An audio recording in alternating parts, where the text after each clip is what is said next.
So welcome everybody. Thanks for coming to Is Your Facility Safe? Lessons learned from LNG incidents. So today what I want to actually talk about is a little bit in the statistics, basically accidents in general in the petrochemical world, and I guess their impact on them. And then I want to actually kind of hone it in on LNG accidents themselves. And I want to get into two case studies, I guess two that had what I would consider the largest impact on the LNG, at least from an LNG perspective. The Cleveland disaster in Ohio in 1944, as well as the Skikda Algeria explosion for the LNG liquefaction plant in Skikda Algeria in 2004. Large accidents have a major impact on facilities, on standards, on regulations, identification of potential future accidents. So in 1944, they called it the Cleveland disaster. It was a peak shaving plant. It was owned by the East Ohio Gas Company.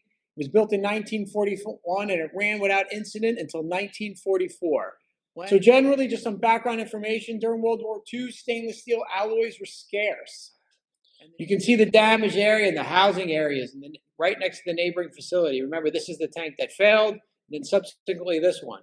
So these people were actually, they were evacuated, they came back, and then the second incident occurred. So the LNG liquefaction facility was the red. You see that in the red in there, and again, owned by Sonatrach, and it was right next to Skikda City. The control room, right in the center of the process. And that control room was recording things. It was where strip chart data, everything was kept on strip charts. We actually looked through there to find the strip chart data after the incident. But again, so what happened? So on the 19th of January, 2004, at around 6:40 p.m., there was an explosion in train 40. A blast damaged trains 30 and 20. 10 actually, they were in operation. 10 was actually offline at the time. And then there was a large fire that encompassed trains 40.